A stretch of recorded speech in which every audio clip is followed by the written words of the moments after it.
Hi గారు, welcome to our channel. ప్రస్తుతం మనతో పాటు దామ బాలాజీ గారు సీనియర్ జర్నలిస్ట్ ఉన్నారు. వారితో ఒకసారి మాట్లాడదాం. సార్ నమస్కారం. సార్ నమస్తే. సార్ అల్లు అర్జున్ గారి విషయంలో రేవంత్ రెడ్డి గారు వ్యవహరించిన తీరుపైన వైసీపీ నుంచి అంబటి రాంబాబు గారు తీవ్ర స్థాయిలో విమర్శలు చేస్తూనే వస్తున్నారు. అయితే ముఖ్యంగా అంబటి రాంబాబు గారు ఎక్కువగా రేవంత్ రెడ్డి గారిని టార్గెట్ గా చేసుకొని ట్వీట్లు అయితే చేస్తున్నారు. మొన్న మీటింగ్ తర్వాత పూర్తి పరిష్కారానికి సోఫా కావాల్సిందని అన్నారు.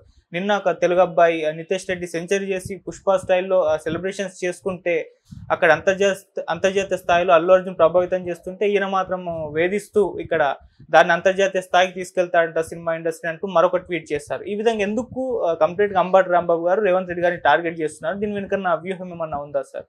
అంబటి రాంబాబు మామూలుగానే ఆయన కొంచెం సెటైర్లు వేయడంలో కొంత ఇంట్రెస్ట్ ఉంటుంది ఆయనకి. ఏదైనా సెటైర్లు వేస్తూ మాట్లాడతాడు. రెండోది ఆయనకి కూడా సినిమా ఇండస్ట్రీతో పరిచయం ఉంది. ఆయన సినిమాల్లో యాక్టివ్ కూడా చేశాడు గతంలో. సినిమా వాళ్ళతో బాగా దగ్గర సంబంధాలు కూడా ఆయనకున్నాయి. సో ముందు నుంచి కూడా వైసీపీ అల్లు అర్జున్ని సపోర్ట్ చేస్తుంది. ఈవెన్ పుష్ప టైంలో తీవ్రమైన నెగటివ్ ట్రోలింగ్ జరిగినప్పుడు కూడా అంటే ప్రధానంగా నెగిటివ్ ట్రోలింగ్ ఎవరు చేశారు? జనసేన, తెలుగుదేశం వాళ్ళు చేశారు. అప్పుడు అల్లు అర్జున్కి సపోర్ట్గా నిలబడి ఆ ట్రోల్స్కి సమాధానం చెప్పడం కానీ వాళ్ళని ఇబ్బంది పెట్టడం అవన్నీ కూడా వైసీపీ క్యాడర్లు చేశారు అన్నమాట. సో ఈ క్రమంలో గతంలో కూడా ఆయన సినిమా రిలీజ్ అయినప్పుడు కూడా పుష్పని సపోర్ట్ చేస్తూ అంబటి రాంబాబు ట్వీట్లు చేశాడు. అయితే ఇప్పుడు ఇక్కడ అల్లు అర్జున్ని అరెస్ట్ చేయడం, దాని తర్వాత అల్లు అర్జున్ మీద రకరకాల కామెంట్లు చేయడం, అసెంబ్లీలో రేవంత్ రెడ్డి మాట్లాడడం, అల్లు అర్జున్ని దోషిగా పబ్లిక్లో నిలబెట్టడానికి మొత్తం తెలంగాణలో ఉండే కాంగ్రెస్ పార్టీ కానీ పోలీస్ వ్యవస్థ కానీ వీళ్ళందరూ ట్రై చేయడం. ఈ క్రమంలో ఏమైందంటే ఇది కంప్లీట్గా రాజకీయ రంగు పులుముకునింది. ఇక్కడ బీఆర్ఎస్, ఈవెన్ బీజేపీ కూడా, నేషనల్ లెవెల్లో బీజేపీ కేంద్ర మంత్రులు కూడా స్పందించి అల్లు అర్జున్ లాంటి తెలుగు సినిమాని ఇంటర్నేషనల్ స్థాయికి తీసుకుని వెళ్ళిన అల్లు అర్జున్ని అరెస్ట్ చేయడం ఏంటి, అల్లు అర్జున్ని ఇలా దోషిగా నిలబెట్టడం ఏంటని పీయూష్ గోయల్ లాంటి కేంద్ర మంత్రులు, ఇటు పురంధరేశ్వరి, ఇక్కడ బండి సంజయ్ దగ్గర నుంచి అందరూ కూడా బీజేపీ నాయకులు చాలా గట్టిగానే మాట్లాడారు. సో ఆ క్రమంలో అల్లు అర్జున్ అరెస్ట్ అయినప్పుడు across the parties, even Revanth రెడ్డికి ఫ్రెండ్లీగా ఉంటున్న చంద్రబాబు కూడా అల్లు అర్జున్ని పరామర్శించాడు. అంతకుముందు అల్లు అరవింద్కి ఫోన్ చేసి పరామర్శించాడు. బయట వచ్చినాక అల్లు అర్జున్కి ఫోన్ చేశాడు. సో ఆ క్రమంలో జగన్ కూడా అల్లు అర్జున్ అరెస్ట్ని ఖండించాడు. సో ఓవరాల్గా దేశవ్యాప్తంగా కూడా రేవంత్ రెడ్డికి అల్లు అర్జున్ అరెస్ట్ విషయం వ్యతిరేకంగా మారిపోయింది. అది కాంగ్రెస్ కూడా ఇబ్బందికరంగా మారింది. దానివల్ల రేవంత్ రెడ్డి మీద కూడా ఒక రకమైన పొలిటికల్ ప్రెజర్ వచ్చింది.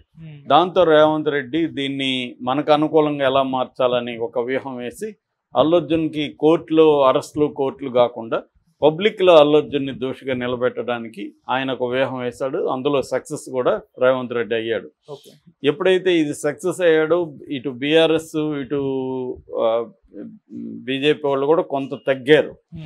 అయితే వైసీపీ నుంచి కూడా ఎవరు మాట్లాడలేదు. తర్వాత జగన్ కానీ వీళ్ళెవరు కూడా దీని విషయం మీద కామెంట్ చేయడం కానీ ఎవరూ చేయలే. ఒకే ఒక అంబటి రాంబాబు మాత్రమే చేశాడు. అది 2 ట్వీట్లు పెట్టినట్టుగా మనకి ఇప్పటివరకు నాకైతే 2 ట్వీట్లు కనబడ్డాయి. ఒకటేంటంటే పూర్తి పరిష్కారానికి సోఫా కావాల్సిందే అని పెట్టాడు. సోఫా కావాల్సిందంటే పుష్ప 2 చూసిన వాళ్ళకి అర్థమవుతుంది. పుష్ప 2లో అల్లు అర్జున్ ముఖ్యమంత్రిని మార్చాలనుకుంటే అక్కడ ఉన్న ఎంపీ ఫలాని ఢిల్లీలో ఉండే రాజకీయ నాయకుడికి డబ్బులు పంపిస్తే అవుతుంది, 200 కోట్లు ఎంతో, 200 ఎందుకు 500 కోట్లు ఇస్తానని చెప్పి తను సోఫాల్లో డబ్బులు పంపిస్తాడు. అట్లాగే వాళ్ళ తమ్ముడుకి ఇక్కడ కూడా సోఫాల్లో డబ్బులు పంపించి వాళ్ళ తమ్ముడు ద్వారానే అక్కడ కాంట్రాక్ట్ చేస్తారు. అంటే తను డబ్బులు పంపించే మార్గాన్ని సోఫాల్లో పెట్టి డబ్బులు కట్టలు పంపించడం అనేది జరుగుతుంది. అందుకని ఇక్కడ రేవంత్ రెడ్డికి సోఫాలు ఇస్తే సమస్య పరిష్కారం అవుతుంది అనేది ఆయన ఉద్దేశం. అంటే రేవంత్ రెడ్డి కూడా సోఫాలకి సరెండర్ అవుతాడు, అంటే డబ్బులు కట్టలకి సరెండర్ అవుతాడు. డబ్బులు కట్టలకి సరెండర్ అయ్యాడో లేదో మనకు తెలియదు, కానీ రేవంత్ రెడ్డి మాత్రం సినిమా ఇండస్ట్రీని తన దగ్గరికి రప్పించుకొని వాళ్ళందరి దగ్గర సన్మానం చేయించుకోవడంలో సక్సెస్ అయ్యాడు. ఎందుకంటే రేవంత్ రెడ్డి వచ్చి 1 ఇయర్ అయినా కూడా సినిమా ఇండస్ట్రీ ఆయన ముఖ్యమంత్రిగా గుర్తించడం కానీ, ఆయన పట్ల గౌరవాన్ని ప్రదర్శించడం కానీ, ఆయనకు అభినందనలు తెలియజేయడం కానీ జరగలేదు. మామూలుగా అయితే గతంలో తెలుగుదేశం చంద్రబాబు విషయంలో కానీ, ఇటు బీఆర్ఎస్ విషయంలో కానీ సినిమా ఇండస్ట్రీ క్లోజ్గా ఉండేది. జగన్ విషయంలో లేదు ఇప్పుడు కూడా. అందుకని జగన్ కూడా వాళ్ళని ఒకసారి రప్పించుకుందామని జగన్ కూడా ఒక ప్లాన్ వేశాడు. సక్సెస్ అయ్యాడు జగన్. బట్ పబ్లిక్లో జగన్కి వ్యతిరేకత వచ్చింది. ఇక్కడ రేవంత్ రెడ్డి కూడా సక్సెస్ అయ్యాడు. పబ్లిక్లో కూడా రేవంత్ రెడ్డికి మిక్స్డ్ రెస్పాన్స్ వచ్చింది ఇక్కడ. కానీ జగన్కి ఏమో తెలుగుదేశం మీడియా కావచ్చు, సినిమా ఇండస్ట్రీ కావచ్చు తీవ్ర వ్యతిరేకత ఎక్స్ప్రెస్ చేశారు. కానీ ఇక్కడ ఆస్తులన్నీ ఇక్కడ ఉండిపోవడంతో సినిమా ఇండస్ట్రీలో వాళ్ళే అదేదో సినిమాలో ఉన్నట్టు ఏం చేయాలంటే పిసుకోవడం అన్నట్టుగా వాళ్ళే ఇది ఇబ్బంది పడుతున్నారు తప్ప ఎవరు బయటకు వచ్చి మాట్లాడిన పరిస్థితి లేదు. చివరికి అల్లు అర్జున్దే తప్పు అన్నట్టుగా కూడా వస్తున్నాయి. అల్లు అర్జున్ వల్లే కదా మేము ఇదని. అల్లు అర్జున్ వల్లే కాదు, నిజానికి సినిమా ఇండస్ట్రీ మీద కూడా రేవంత్ రెడ్డి కోపం ఉంది. ఒకటి, తనని పట్టించుకోలేదనేది కోపం ఉంది. రెండు, ఒక ప్రభుత్వ పరంగా కొన్ని నిర్ణయాలు అనౌన్స్ చేస్తే కూడా ఈ తెలుగు సినిమా ఇండస్ట్రీ పట్టించుకోలేదని. అంటే గద్దర్ అవార్డులు ఇచ్చినప్పుడు కానీ, తర్వాత డ్రగ్స్కి యాంటీగా క్యాంపెయిన్ చేయమని పిలిపించినప్పుడు కానీ తెలుగు ఇండస్ట్రీలో ఎవరు ముందుకు రావడం కానీ, ప్రభుత్వంతో మాట్లాడి ఎలా చేద్దామని చర్చించడం కానీ, కలవడానికి ట్రై చేయడం కానీ, కనీసం ఆయన సినిమాటోగ్రఫీ మంత్రి కోమటిరెడ్డి వెంకటరెడ్డిని కలిసి విధి విధానాలు రూపొందించుకొని ముందుకు ఎలా వెళ్ళాలి అనేది కానీ ఏమీ చేయలేదు. దాంతో ఒక రకంగా హ్యూమిలియేషన్కి గురయ్యాడు రేవంత్ రెడ్డి. సో ఆ హ్యూమిలియేషన్ని తీర్చుకోవడానికి నాగార్జున విషయం బయటకు వచ్చింది. దాని తర్వాత అల్లు అర్జున్ ఎప్పుడైతే అల్లు అర్జున్ది కొంత దొరికాడు చేతులకి, దాన్ని ఉపయోగించుకొని సినిమా ఇండస్ట్రీ మీద ఆయన ఎక్స్ప్రెస్ చేశాడు. దాంతో సినిమా ఇండస్ట్రీ కూడా కాళ్ళబేరానికి వచ్చి ఆయనకి నమస్కారాలు చెప్పి సెలవులు కప్పి ఆయన ఇగోని సాటిస్ఫై చేసిపోయారు. దాంతో ఒక రకంగా అల్లు అర్జున్ సమస్య పరిష్కారం అయినట్టే కనబడుతుంది. కోర్టులో ఉంది కానీ కోర్టులో ఇప్పుడు నిజానికి అల్లు అర్జున్ది కోర్టులో తేలే అల్లు అర్జున్కి శిక్ష పడే విషయం అయితే లేదు. ఎందుకంటే నేను సుప్రీంకోర్టు న్యాయవాదులు అనేక మంది దీని మీద మాట్లాడిన వీడియోలు చూశాను. వాళ్ళందరూ కూడా చెప్తున్నది ఏంటంటే ఈ సెక్షన్లో అసలు అల్లు అర్జున్ మీద పెట్టిన 105 culpable homicide not amounting to murder కానీ, తర్వాత 118 red with 3.5 voluntarily causing hurt to somebody with dangerous weapons, ఈ రెండు సెక్షన్లు అల్లు అర్జున్కి అసలు వర్తించవు. ఆయన ఎవరిని చంపాలనే ఇంటెన్షన్తో కానీ హర్ట్ చేయాలనే ఇంటెన్షన్తో వెళ్ళలేదు. ఆయన మీద ఏదైనా ఉంటే నెగ్లిజెన్స్ ఉండాలి. నెగ్లిజెన్స్ కూడా 105 పెట్టాలి.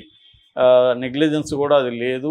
గతంలో షారుఖ్ ఖాన్ కేసులో 2017 వడోదరలో జరిగిన తొక్కిస్లాట్లో చనిపోయినప్పుడు కూడా షారుఖ్ ఖాన్ నిర్దోషి అని సుప్రీంకోర్టు కూడా చెప్పింది. సేమ్ ఈయనకి కూడా వర్తిస్తుందని సుప్రీంకోర్టు అడ్వకేట్లు చెప్తున్నారు. కాబట్టి ఇక్కడ ఏంటంటే బయట ఆయన్ని దోషిగా నిలబెట్టే ప్రయత్నం అనేది ఆగిపోయింది ఎప్పుడైతే సినిమా వాళ్ళకి పోయి కలిసారో.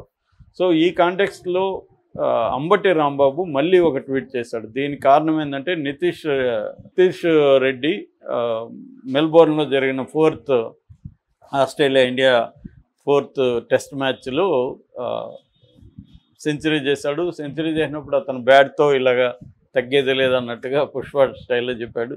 అతన్ని ఇప్పుడు పుష్పారెడ్డి అని కూడా పిలుస్తున్నారు కొంతమంది. సో ఆ కాంటెక్స్లో ఇతను ఏం చెప్పాడంటే పుష్ప ఇంటర్నేషనల్ లెవెల్లో ప్రభావితం చూపిస్తూ ఉంటే, అటువంటి వాళ్ళని ఇబ్బంది పెడతా ఉంటే, ఆ హీరోని ఇబ్బంది పెట్టేవాళ్ళు తెలుగు సినిమాని అంతర్జాతీయ స్థాయికి తీసుకుని వెళ్తానంటే ఎలా నమ్మేదబ్బా అని పెట్టాడు. మామూలుగా అయితే అందులో వాస్తవమే కనిపిస్తుంది. ఎందుకంటే ఇక్కడ మొన్న జరిగిన చర్చలో వీళ్ళు తేల్చింది ఏంది, తెలుగు సినిమాని అంతర్జాతీయ స్థాయికి తీసుకెళ్ళాలి, అంతర్జాతీయ సినిమాని ఇక్కడికి తీసుకురావాలి అనేది. ఈ రెండు కూడా వేగ్గా ఉన్నాయి. తెలుగు సినిమాని అంతర్జాతీయ స్థాయికి తీసుకెళ్తా ఉంటే ఏం చేయాలి, ఏమి చెప్పలే మనకి. సో వేగ్గా ఉంది. అంటే ఈ మీటింగ్ కలిశారు కాబట్టి ఏదో ఒకటి చెప్పాలి కదా అన్నట్టుగా చెప్పారు తప్ప దాంట్లో ఏమి ఒక అజెండా పెట్టుకొని డిస్కస్ చేసి ఒక నిర్ణయానికి వచ్చింది ఏమీ లేదు.